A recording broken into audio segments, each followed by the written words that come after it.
समय भारतवर्ष के सामने बहुत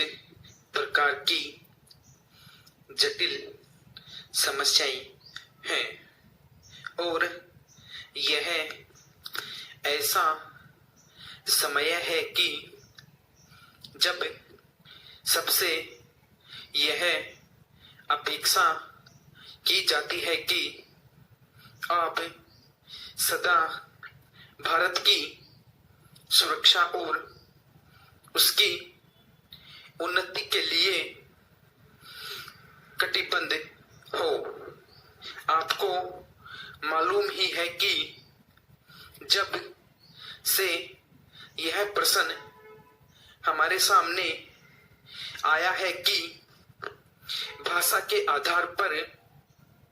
देश के विभिन्न भागों का पुनर्गठन किया जावे, तब से देश में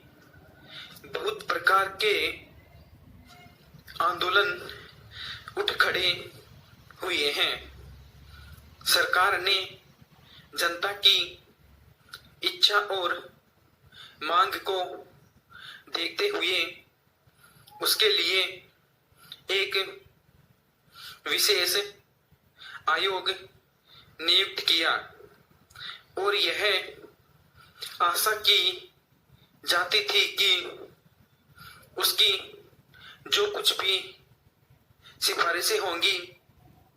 वे सबको मान्य होंगी और आपस में मतभेद के लिए कोई स्थान न होगा।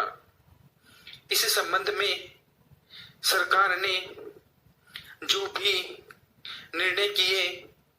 उनमें से अधिकांश निर्णय सर्वसम्मति से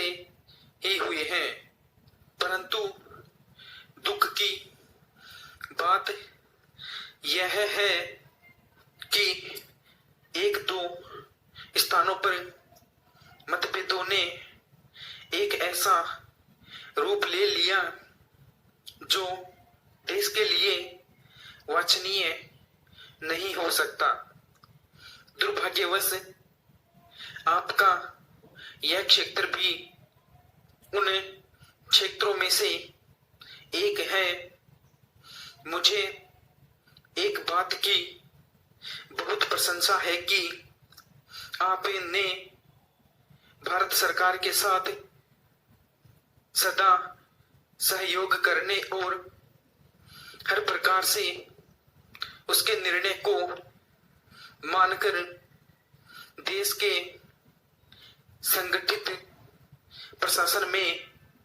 हाथ बांटने का विश्वास दिलाया है। जब किसी देश के सामने बड़े बड़े प्रश्न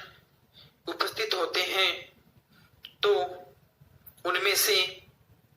कुछ बातों पर मतभेद हो जाना स्वाभाविक ही है। इस युग में जब हम सब काम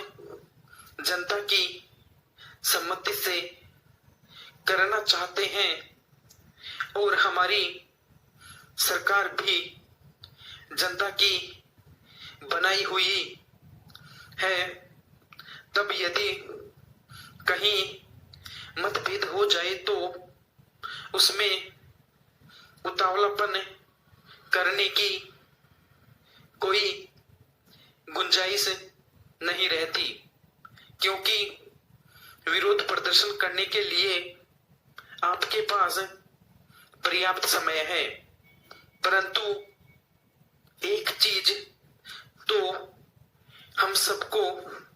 बड़ी बातें जान लेनी चाहिए और जिनके संबंध में किसी प्रकार के मतभेद की गुंजाइश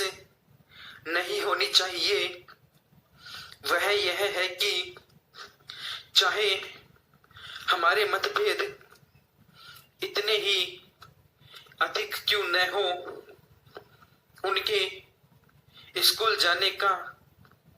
एक ही उपाय है कि इस संबंध में निर्णय आपस में बातचीत करके तथा एक दूसरे को समझा बुझाकर किए जाएं, डंडों और पत्रों से नहीं। हमने अंग्रेजी के विरुद्ध भी जिन्होंने इस देश को 200 वर्षों तक अपने अधीन रखा, डंडे और पत्थर उठाना गलत समझा और नहीं उठाया तो क्या आपस के छोटे छोटे झगड़ों के लिए हम डंडे और पत्थरों का उपयोग करेंगे और एक दूसरे की नेक नियति, उनकी प्रशंसा और उनके विचारों का ध्यान नहीं रखेंगे। दोस्तों, अगर आप लोगों को हमारा ये वीडियो पसंद आया है तो लाइक कीजिए, कमेंट कीजिए और शेयर कीजिए। और दोस्तों, हमारे YouTube चैनल को सब्सक्राइब